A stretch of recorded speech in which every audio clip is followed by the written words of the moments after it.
say hello. I don't want to cancel Hi, everyone everyone. out. Hey, hey there. So the one thing, other than the Messages beta being canceled, the one thing that I really wanted to talk about was the Apple TV. There were a lot of rumors and then rumors about rumors going around this week. So, what's your guys' opinion on what stage it's in right now to getting launched? Well, okay, so I'll go first on this. I don't know that Apple really needs new hardware to do this new software update that everybody's talking about, which is basically that cable providers would be providing content over IP. Mhm. And from what it sounded like from that, I think it was Jeffries, I think it came from, was that one cable provider was testing bandwidth to see if they could broadcast their stuff over it. But really, you don't really need uh, a new piece of hardware to broadcast over IP. I mean, you can already do 1080p on the Apple TV, that third generation that everybody has. So is Apple going to build a screen on there? I don't know. Maybe they will. Maybe they won't. But I don't see why everybody would need to upgrade just to get content over the internet. Yeah, well, that was another thing I was going to ask. What does the actual device look like? Because there have been many rumors of having a huge 40-inch TV set, but at the same time, we all have TV sets as it is, and even Steve Jobs always said that people, don't like plugging in other devices like TiVo, or at least that kind of a market doesn't work that well. So there's kind of different opinions on what can work and what's the best solution to television. Yeah, I have no idea. I don't know where they're going with this because, I mean, people just want the shows that they're used to, and the cable providers and the networks aren't going to just give that up to Apple like the music industry did. Hmm. So I don't know. I don't know what it's going to end up like, but they know where they want to get. They just don't have a means to get there, and I don't see the cable companies being too generous about getting them there. See, what I would like to see in the Apple TV is skipping the cable providers. Well, I guess the providers that go, like, let's just say Cox or Comcast or anyone else that goes from the customer to the actual producers. I would like to see those kind of people cut out and just go through the ISPs. Yeah, that would be great, but they're not. They're not going to do that. I mean, because they lose their grip on their customers. If it goes out over IP, then anybody can use it, anybody can watch it, and they can't really monetize it the same way.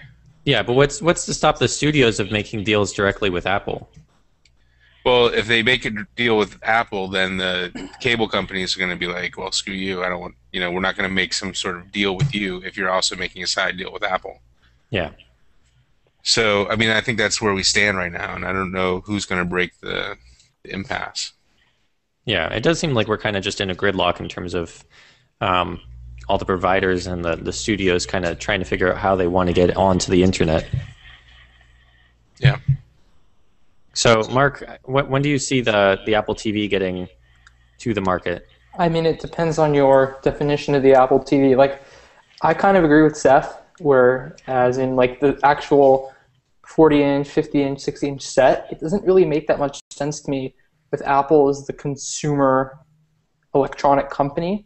Like their next big thing doesn't seem like a $3,000 set Yeah. that people are going to want to update every 5 years when there's this company that sticks to erratic, product release cycles, usually within a year. It just doesn't make sense to me. What makes sense to me is a souped up box, $100 to $200. That's much better than the current box with apps. You can talk to it through a Siri remote type of thing. We've seen some concepts like that, like with really beefed up software and hardware capable of connecting to your already existing satellite or cable network. I think they'll sell a lot of those. They can transform the TV space with a little box instead of making people buy like a big set. Like people, they don't want to buy a new set every year. They want to buy a new set every 5, 10 years. So it just Yeah, makes I no think sense from Apple's past history and what I think their philosophy is. And they're gonna, they're not gonna have a huge user base if they make their revolution, tied to a $3,000 monitor. like Steve Jobs, I remember he said at his last keynote, like if our hardwares are something, the software is the soul. They're like a software company, and that's where the focus needs to be. And they could accomplish that and so much more by just, making a new box. Yeah, you brought up a good question. What does the remote look like? Because so many people do have iOS devices, which could be good input devices, which you could, you could do that, or it could just be Siri right on the Apple TV, which would of course require extra hardware.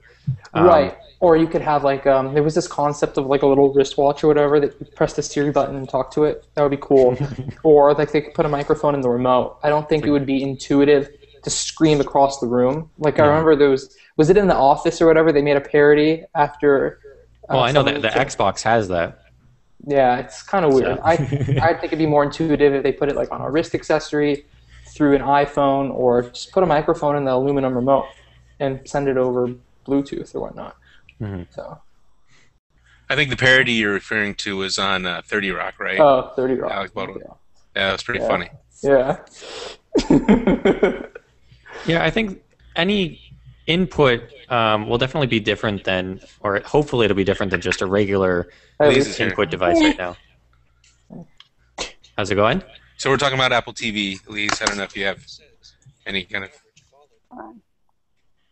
any opinion What on did you it. say? We're covering Apple TV right now. Just if you have any opinions on what's going to happen, maybe we'll just let you catch up for a little bit. Yeah, I'll listen to you for a bit. Yeah. All right, Scott. Sorry. No, you're good.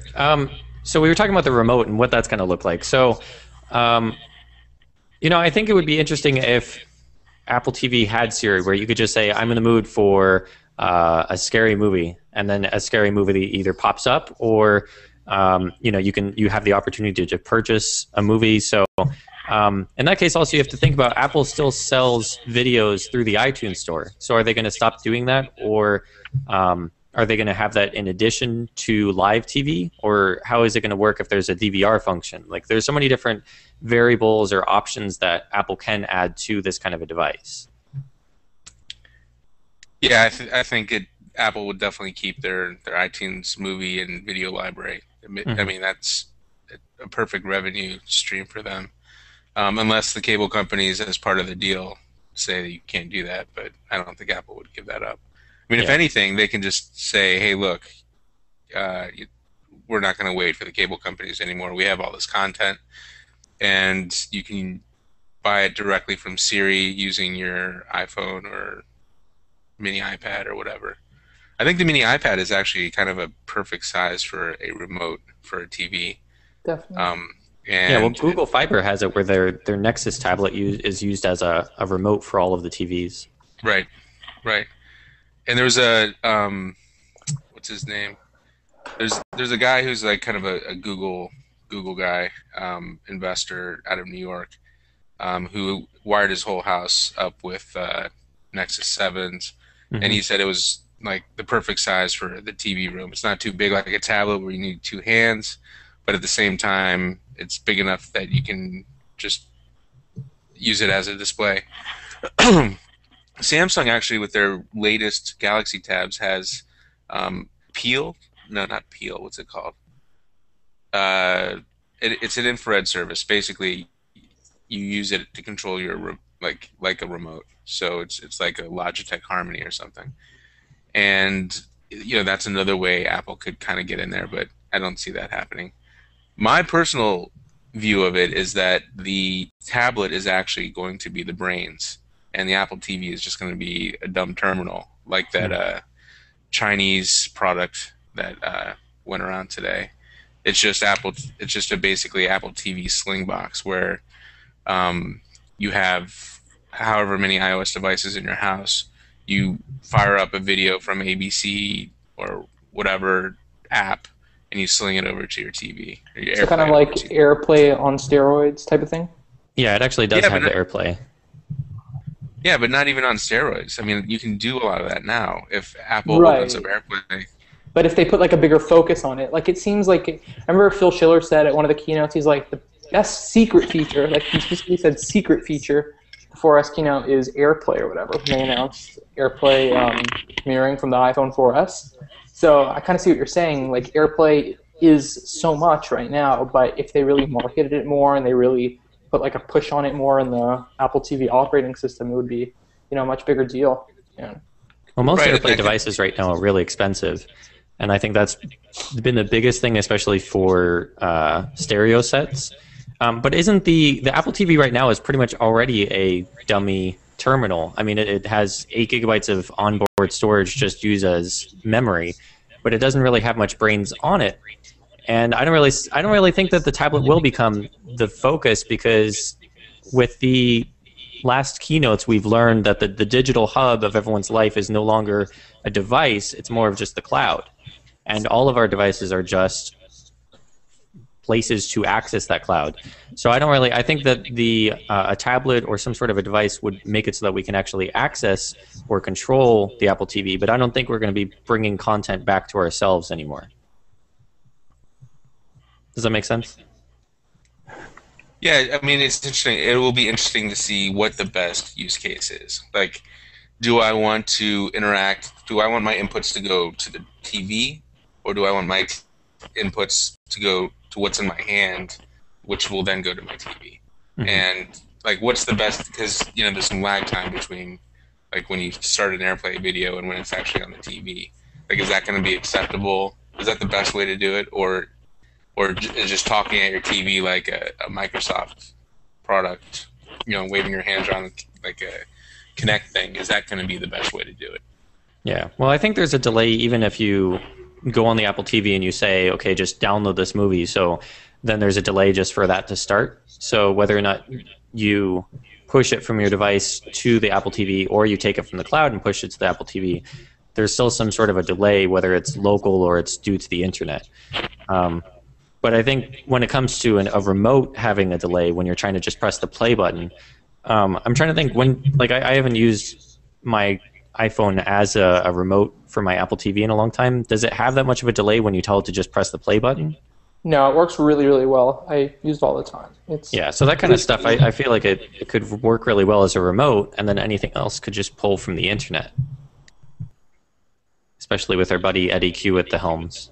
Steve Jobs' vision, according to the biography by Isaacson, was Siri and using your iOS device as a remote.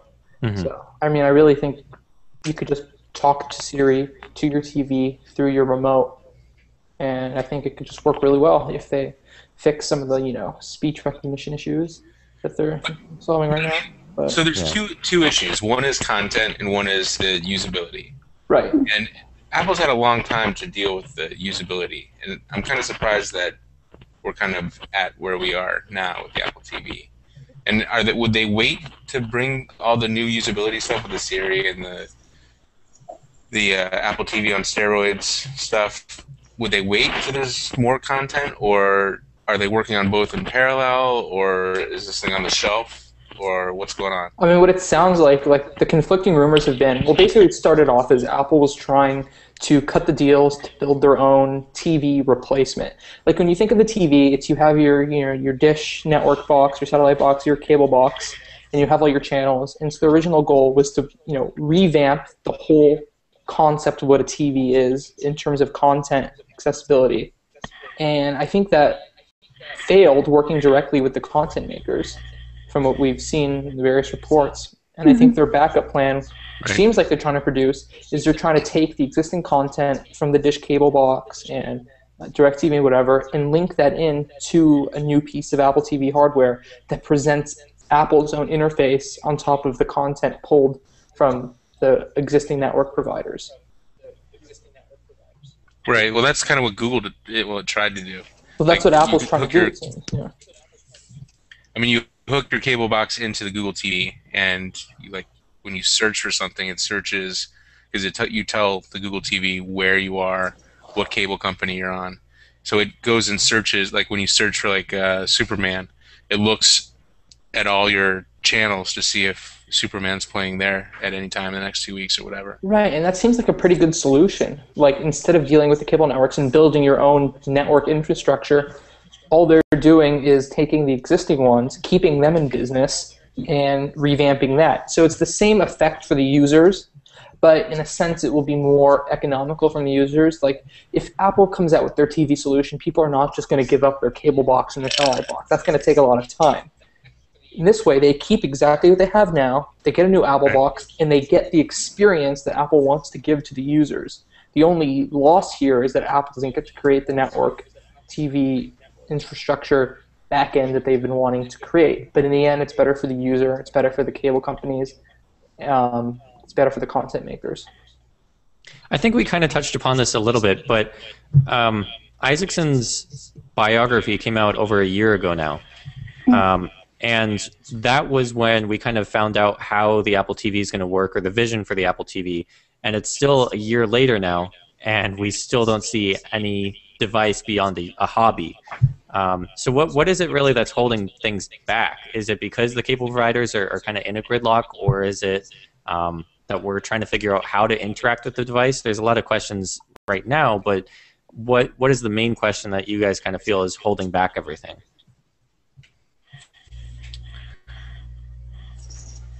Probably I don't content. know. Content, yeah. Maybe they're still. I think they're probably trying to do both in parallel, and they probably have like a deadline in their mind of when's the last opportunity we want to get this thing out over the course of maybe next year or the year after, and whichever one hits the wall first, they'll run with the other one.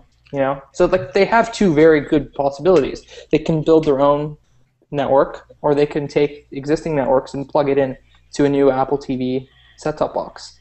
So I think either one works, and they're just obviously they prefer the first route, but they have that really nice backup plan. Another thing is, though, they might want to keep it under wraps. Maybe they have the whole Siri-enabled user interface for the next Apple TV ready, and they're still testing it, but they don't want to put it out until they have a solution for content. And they will probably keep that under wraps until they have a complete solution, because Apple doesn't really do partial things that often. I agree. Well, somebody after the last Apple event brought up a good point that pretty much everything is refreshed, except for the Mac Pro, of course, which has been quite neglected. It was a little bit refreshed. Arguably. Well, all right. But there was Apple saying that in 2013. It was updated in some sense, but Apple was saying that there should be more to be expected in 2013. The iPad 3 to the iPad 4 got a processor jump. The Mac Pro to the Mac Pro got a processor jump. People are calling this the iPad 4. Yeah, but everything got at least some sort of a touch in terms of an update. And when it comes to the spring, somebody was saying, okay, that's the perfect opportunity to look into the Apple TV now and make the spring all about Apple TV. Now that the iPad has gotten an update, the iPhone's gotten an update, all of the iPods, all of the Macs, and now the spring would be a perfect opportunity to just leave it wide open for the Apple TV, which would be a new revolutionary device. I hope they have something, frankly, because there's nothing else that's due anytime soon. Yeah.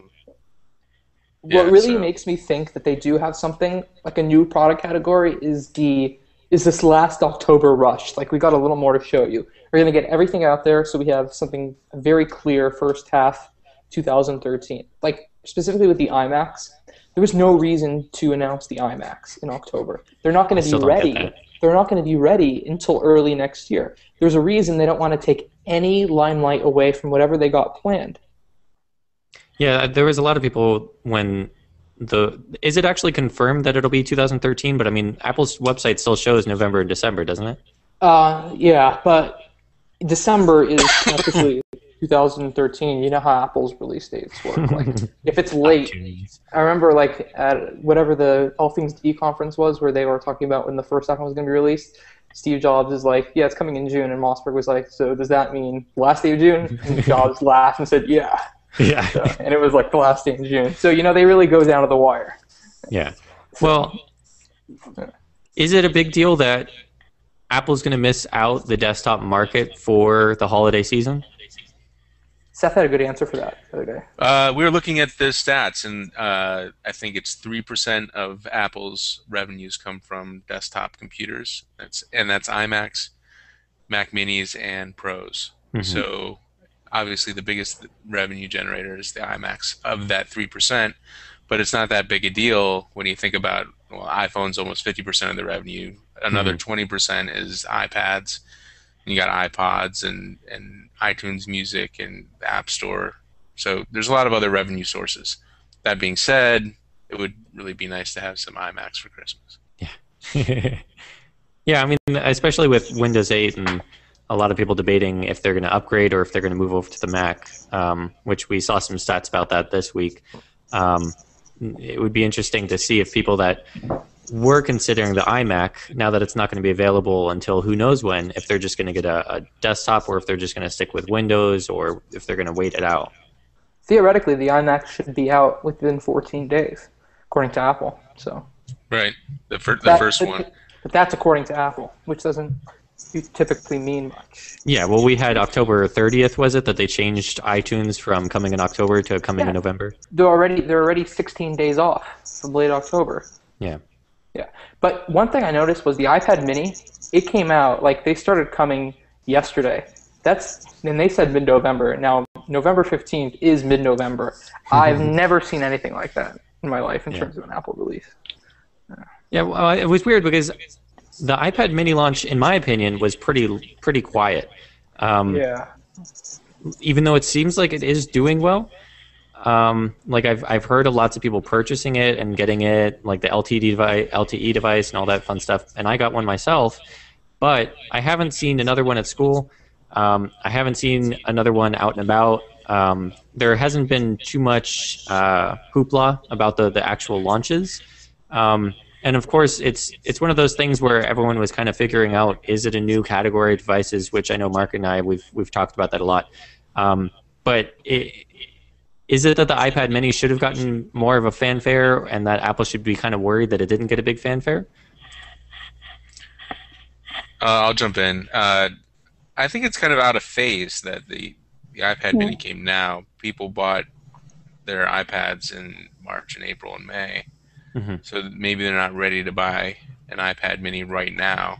And, frankly, people are probably waiting a little bit longer till the holidays to pick up iPads for the family.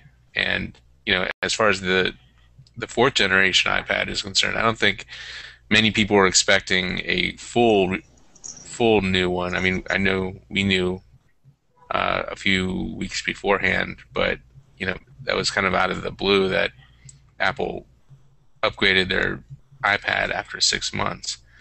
So I don't, people have like a yearly thing with the iPhone, a yearly thing with everything else. So that the fact that these are kind of out of phase may have shifted the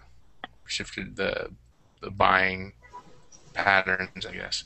And adding to your point, it's pretty clear that it's not, do you want an iPad Mini or an Nexus 7 or a Kindle Fire? It's, do you want an iPad Mini or an iPad 9.7?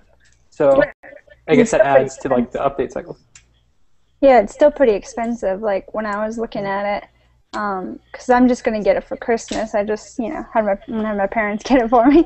But I was looking at the price of it, and when you get done, picking out, the size you want and the LTE and everything, I was like, holy, this is still pretty expensive, and it doesn't, it's not even compared to Nexus 7 or any of that, because if you want a cheap tablet, you're still just gonna go with, Nexus 7 or Kindle or whatever the heck you want to get. It's still either Apple or it's Android. You don't switch, because too big of a price difference. You could get a Windows tablet. Yeah, but it's more expensive again, isn't it? Right, it is. Yeah. Surface. And Scott, you said that there wasn't too much hoopla, but I know my buddy was trying to track down an iPad Mini, and I've actually been trying to get 3 of them for my nephews too, and it's not that easy to get them. Yeah, I was actually going to go on Apple's website and see what the shipping times are still for the iPad, because it hasn't been too much. I feel like, I guess the media hasn't made as much of a hoopla as usual, but they're still hard to get. Yes. And it's hard to tell, though, if that's because there might have been not a huge media hoopla, but there were actually a lot of people purchasing it, or if it's just because there's not much stock. I mean, right now, let me see if I try and get an iPad Mini. Let's see. So we're at 2 weeks. So that could either mean that everyone's buying them, getting ready for Christmas, or just wanting to buy that product, or it could just mean that Apple's really just not pushing out any of these devices right now. Especially with the white one, there's lots of constraints on the inventory. I know my local store had hundreds of black versions, but I mean handfuls we're talking of white. And it's been like that ever since launch. They just trickle in while the black ones, you know, even Best Buys and things like that have them in stock. You just can't find the white ones. But once again, is that because of supply or demand for it? I'd say that when you think about it, it's more of a supply issue, because I was talking to one store who got like 300 black units and got in the handfuls, like Daniel said, of white units. So when you look at it before the store opened, there was a very small percentage of white ones compared to the black ones. So. Well, you know what's interesting is, like, in Apple's commercial, they kind of push like the white iPad mini and whatnot, but when I do my trade-in post, like when it comes to white iPads, when it comes to white iPhones, they always run like $50 cheaper than the black versions. That's interesting. Yeah. I think they use the white ones, like, it looks better on camera, looks better on stage and whatnot. Verizon runs cheaper too. Always. Because I guess that was probably because people figure it's not usable on the other networks, even though you technically. Hey, Mark, remember the white iPhone 4 delay? You think those manufacturing process errors date back to anything going on right now with the... I think they figured it out, didn't they? I mean, the different iPhone 5 is They white and it figured gets out- pushed out. Figured it out for the bigger iPads, but like in terms of like the new unibody processes, like with the thinner frame or whatnot, I think that's a possibility. Yeah. Because it comes down to the like when the light from the sun hits the product, it could turn yellow or whatnot. That was one of the problems with the iPhone 4, the original white design. So I guess with the thinner frame, the thinner aluminum back, maybe they were, having to manufacture them more slowly to make sure that doesn't replicate. But isn't the iPhone 5 and the iPhone 4S use the same design, and I can only imagine that they're thinner, aren't they? No, it has to do with the paint in the plastic, or in the paint in the white glass and the white paint used. So in terms of the internal thickness of it, so with the thinner iPad mini, it's very possible that they're trying to avoid that, like Daniel said.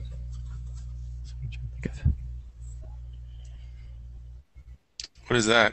I'm trying to think. The iPad mini and the iPhone.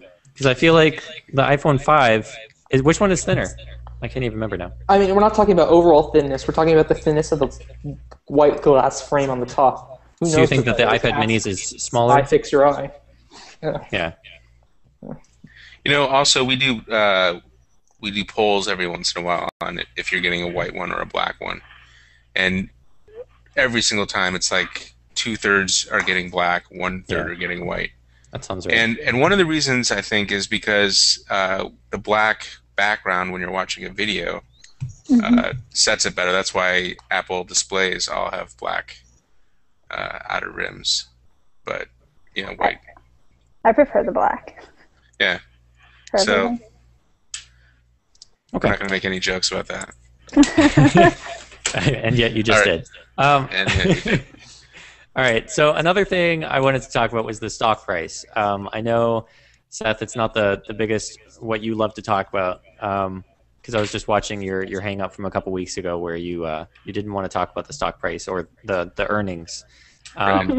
But I saw an article, and I think I hate to name names, but I think it was CNET again because they seem to be on a thing against Apple. But they were posting on Twitter saying that it was an end of an era ? And it was the end of Apple ? And because the stock price is shooting down ridiculously low.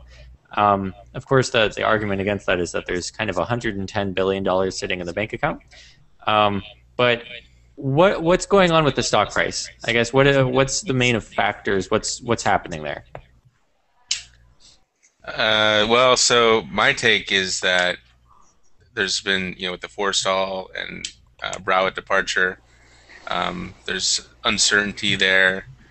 There's concern. Yeah, Maps is and iTunes 11 and some misses on software, and iOS 6 frankly isn't anything amazing. Revolutionary. Yeah. Right. I mean, the hardware is fantastic. I think the iPhone 5, you can't complain about too much on that, and the Mac Mini, besides the display, is pretty fantastic as well.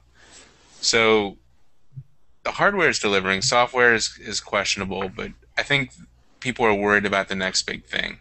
Like, they don't know if Apple can make one of those new categories. And I guess, if we see something with a TV next year, maybe they can.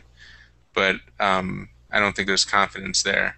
And then there's also stuff like, is Google and Android with their like 80% market share, 90% market share in China, and 70% market share here and there, whatever, are they going to win a market share war like Windows did a decade ago? So those are the concerns. Fundamentally, I don't think Apple has any big problems. I think they're going to have like the craziest quarter they've ever had. I'm sure it's going to be over $50 billion in revenue, and they're going to break records across the board on iPads and iPhones and maybe even iPods. So I don't know. I wouldn't worry if I was an Apple shareholder, which I am. I think it'll go up. That's my take. Did you get your dividends last night, Steph? I probably did. I don't know. Yeah, mine came in around 4 a.m., $15. All right. Yeah. Big bucks there. All right. Does anyone have opinions on the stock price and what's going on with that?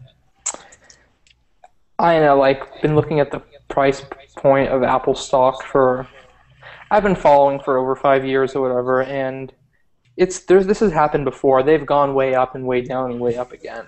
And I think that dropping nearly 200 points over the course of 1 month, 2 months, Around you just have to take that into account of the numbers they were dropping over the same periods of time 5 years ago, and you look at it in perspective, it's not that surprising in terms of past trends, and I think it's going to go up based on the next big thing.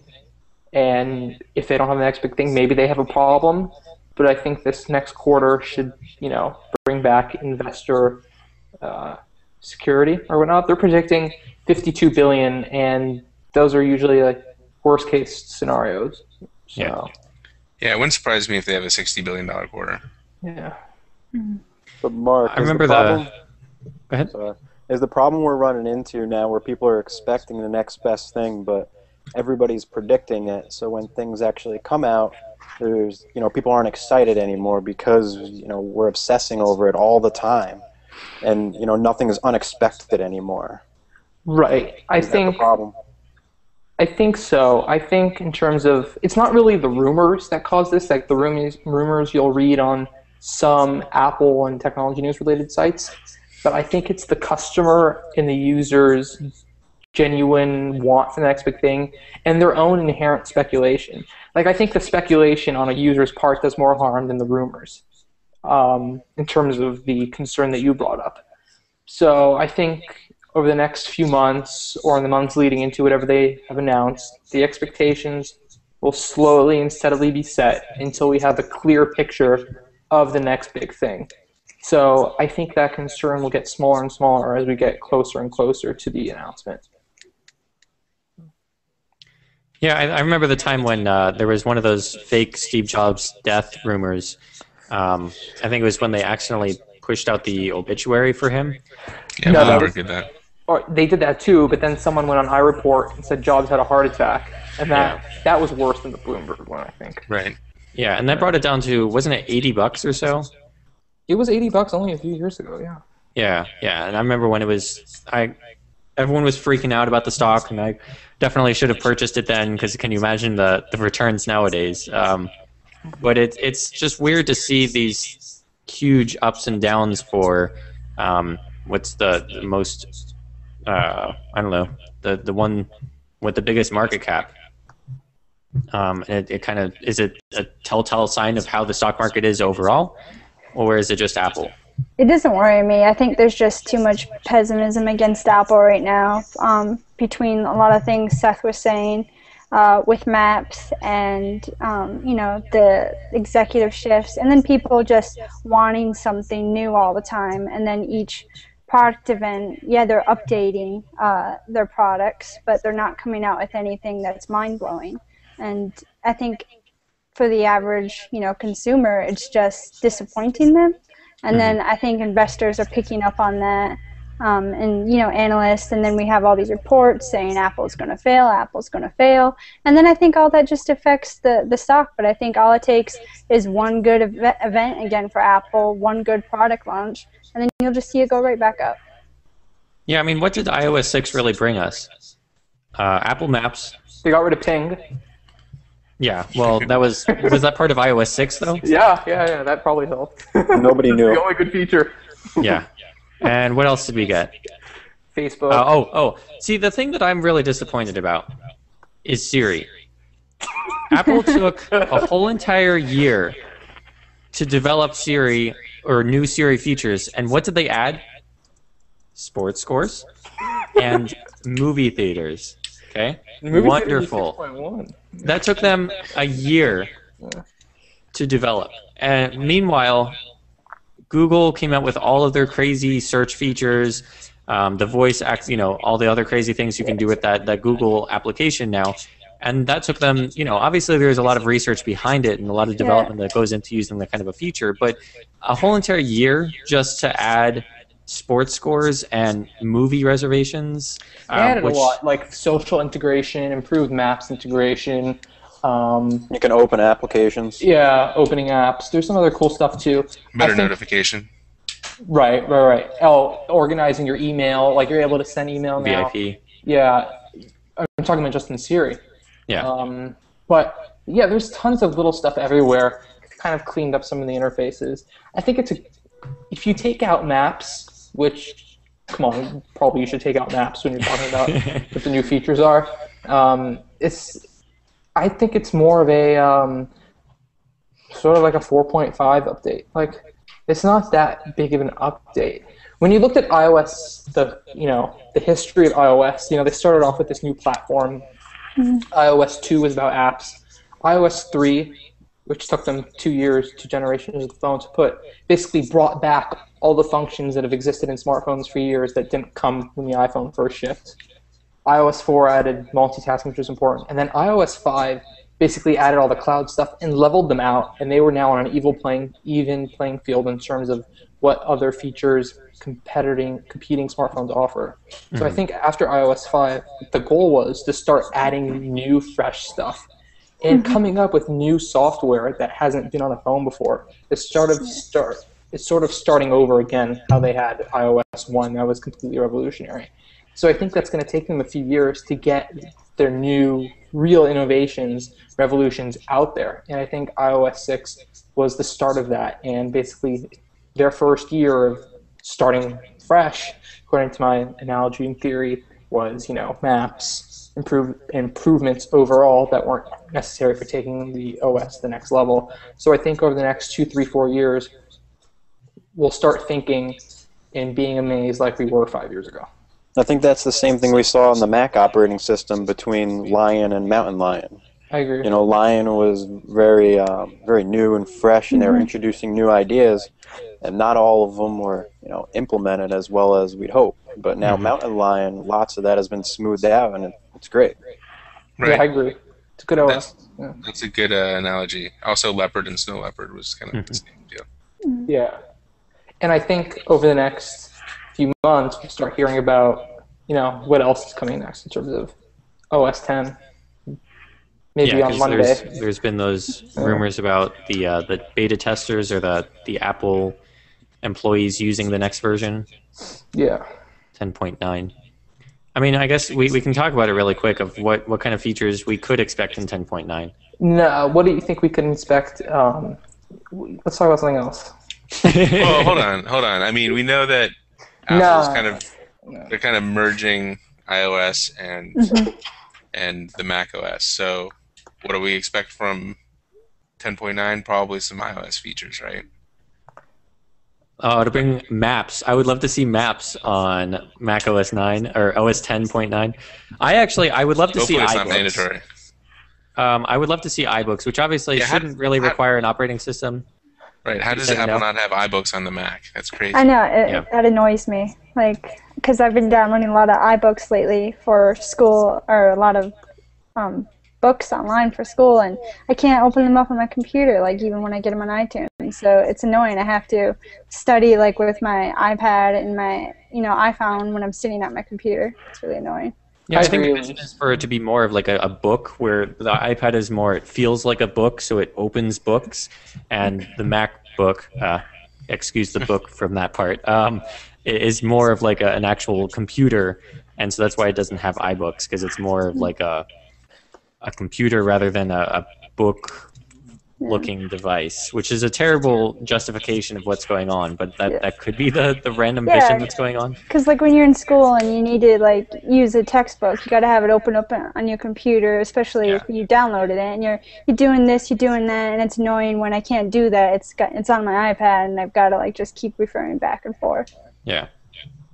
It's a great topic. What do you think about iOS 7? I think that's even a better topic, because that's like fresh. Because like it sort of seems like OS 10 was copying iOS. So I guess iOS is going to set the trend. So what do you think we'll see in that? Like when you're looking at some of the new BlackBerry, Windows, and Android stuff. I would like to see more file system access. I don't think that's ever going to happen. Yeah. Really?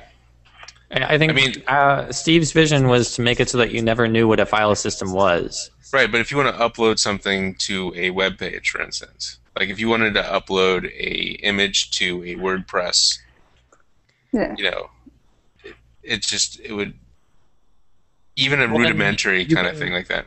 You can just access the photos list, can't you? I mean, you can from the app, but not from the. You can from the website, but not from the website. I don't think. They added that as iOS 6. You can do that. It's just that the developer has to integrate it. Oh, okay. But I know what Seth's saying. If they want us to cut the cord and use your iPad as a main device, I know when I was applying for new jobs and you have to upload a resume to a website, you can't do that. Yeah. From your iOS device. I agree. There's a lot of stuff, like in iOS 5, they really wanted to, like they said at the conference, they looked at everything that you can do on a Mac that you could do that you can't do on iOS and try to bring it back. But I agree with Daniel. I don't think they did a great job with that. They weren't thinking very wide ranged. Well, how I see it, let's just say you wanted to upload a resume using your iPad. I think Apple, as much as they don't want to use a file system, maybe what you could do is relate files always to a program. So let's just say if you wanted to upload something, you would press the upload button, and then it would say, okay, what program do you want it to pull from? And then you say, okay, pull it from Preview, which obviously is not on this guy, but I guess it would be from iBooks. And then you say, from iBooks, upload a PDF that I have on there. And so it's more of like a program-oriented rather than a file or folder-oriented idea. Yeah, they could do that. But I mean, I think more to the point on iOS 7, and this is what Dan said earlier, it's like make it so that you don't need a computer anymore. So what is that? Maybe better keyboard interfaces? Maybe there's like a clamshell kind of thing going on. Maybe there's, I don't know, what else do you need to operate? What do you need normally when you're using your Mac that you don't have on an iOS device? Like I think seeing multiple applications at the same time is a big thing. Like I could never work from my iPad besides like replying to emails and everything else like that. Like whenever I'm making a website, I have to see what the website looks like and the code that I'm working on. And so, of course, there's Diet Coda, which means that I can see the preview of the site on my iPad while I'm coding it on my Mac. But there's no way to see code while you're doing something, or for any sort of developer, there's really no way to just solely do everything from the iPad, I guess, for website developers. Yeah. I mean, like Apple's not really going after that market, but it's a very important to go after the general content creation market, like app developers, website creators. Like that's a market. Those are people that they've cared about so long on the Mac. And if their iPad is really the vision for the future of the computer, they need to focus on that market. But I think like these content creation people are in the trucks category. Like 9 out of 10 Yeah. people will be using their fully loaded computer for Facebook, and 1 out of 10 will be using it for making a movie on GarageBand or making a website in Coda or whatnot. So I don't think it's that important to them, but that doesn't mean they shouldn't invest in them. I think Well, there's a couple things to that. First of all, they could just believe in the app developer ecosystem and expect that an application developer will kind of suit some sort of even an accessory or an app for them.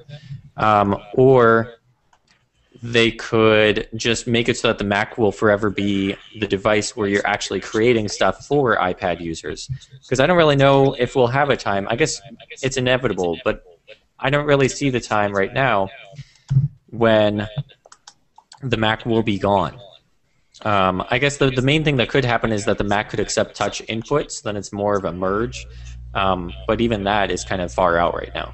Yeah, I like the whole, Macs will be a truck type of thing that Jobs said. That seems really real, and I think the Mac and iOS will get closer and closer. Over the last 2 years since Lion came out, now Mountain Lion, and then we'll have 10.9 next year. We see the software coming closer and closer together, and I don't think there's been any stronger indication of an eventual even bigger convergence between OS 10 and iOS than having one person in charge of all the software and this new Tim Cook executive collaborative effort, to indicate that. And I think we see it there with the software, and I think in the next 2 to 5 years, we'll start seeing the hardware converge. But I think, Scott, you're looking a little too far in terms of like the touch input, but I think we'll start seeing more hardware components converging. Like if you look at the Retina MacBook Pro, the Retina display is an iOS feature. The trackpad is an iOS feature. And there's lots of iOS-inspired things to make these iOS-inspired Macs. So I think we'll see it, more in the future. Like Tim Cook said, they've had ambitious plans for their semiconductor department with Mansfield in technology. So I think we'll see the A line of processors start coming into the Macs. So I think they'll be converging that way. I don't know, and yeah, I see that. Like iOS-inspired Macs is the trucks. Keep all the same software capabilities, your Coda, your movie making, your Final Cut, your Aperture, all that. And your iPad is the main device. And I think we'll start seeing more powerful iPads in the future too. Like the iPad mini is a perfect example of the first expansion of the iPad line. When you look at the iPod line, those weren't screen size expansions. Those were like different types of devices in general. The iPad, we're sort of seeing what they've done with the Mac. You have this 15-inch MacBook Pro. They have a 13-inch. They had a 17-inch. They have an 11-inch. So I think the iPad mini is the first screen variation, like they started doing with the Macs a decade ago. So I think we'll see more and more of that. Yeah, I think we can really talk about the well, Seth has his fun. I think we can really talk about the relationship between Apple and Intel and what that will entail when Apple continues to make their own processors. But let us actually just thank the viewers for listening in today, and hopefully we'll make this a tradition with little Google headbands whenever we can.